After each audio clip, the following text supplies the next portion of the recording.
Hello mga ka-Isa Life! Samahan niyo ako ngayon para malaman niyo yung daily routine kasama yung aking mga 4 babies. Ayan, meron po akong 5 cats, tapos 7 na dogs. Yung tatlo ay mabalbon, mga Shih Tzu, tapos itong isa ay Jack Russell, tapos Aspin na yung iba. Ayan, mga adopted ko po yung iba, pati yung sa pusa. So ayan, sa pagising sa umaga, ayan, linis agad sa cage ng pusa, cage ng mga aso. Tapos kahapon pinaliguan ko silang lahat. At least once a week kailangan nilang maligo. Tapos yung mga mabalbon, yun syempre nakaseparate dahil mas matagal silang paliguan. Sa dati naming tinitirahan, hindi sila naka-cage, lahat sila isama-sama lang talaga.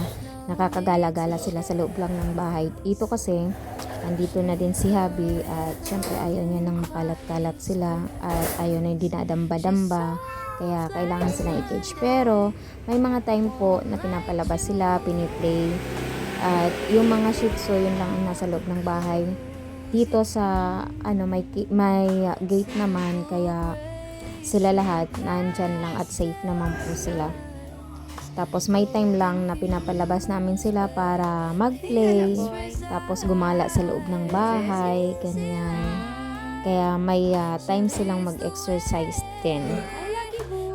Lahat po yan malalambing at mababait sila, kahit yung mga paspin at aspin. Malalambing po talaga sila lahat. At ang behavior talaga ng aso at pusa ay naniniwala ako na depende talaga yun sa pagtatrato sa kanila. Kaya nagbabago yung behavior nila. Pero pag i-treat mo talaga sila, laging kakausapin, i-treat mo sila with love, ay talagang malalambing yan. Kahit gaano ka ka mailap. Kasi yung tatay nito nila Fortune at saka nila yung may black and white. Ang nanay nila is si Siamese. Ang tatay niya nila is paspin lang. Tapos medyo mailap din yun, pero naging malambing din siya nung nasa akin, na inampon ko lang din yun kasi parang medyo nagiging aggressive yata dun sa unang owner. Tapos kwarto lang yung tinitirahan nila, tas lagi siyang nakakulong. Kaya hindi nga yun marunong umakyat sa bahay na yun natutong nag-akyat-akyat. Ito si Ayesha, ang payat-payat, bagong panganak. Hindi kasi namin to alam na nagbuntis siya at nanganak. Tapos nasa kabilang inuupahan kasi yan namin. Tapos kakadala lang sa kanila dito ngayong last week. Kaya nagulat ako na sobrang payat. Kaya ngayon pinapabawi ko siya ng kain. Tapos talagang pinagluluto siya ng silang lahat pinagluluto namin ng may gulay at may ulam para makabawi-bawi yung katawan. Kasi napakamasilan din nito ni Ayesha. Tsaka sa Ayesha, itinapon lang din yan dun nung nasa Sampaloc pa kami sa kanto. Hinulog daw yan ng nakatricycle, kaya inampon na lang namin at nakailang anak na yan siya. Kaya ayoko na nga sana siyang manganak.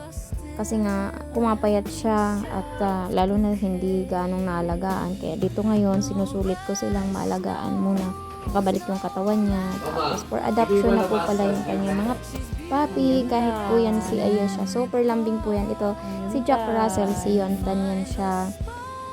Ayan, lahat po yan sila ay malalambing. Kaya hindi po sila sanay talaga na nasa labas, kaya dito naninibago din sila. Bawat nakikita nila kinakahol. Tapos nang kinakausap ko sila na you are safe, hindi kayo na dito, hindi kayo masasaktan, safe lang kayo, huwag nyo nang intindihin yung mga nasa labas. Ayan, ito si Tisay. Kaya minsan na lang silang mag-ingay. Thank you for watching.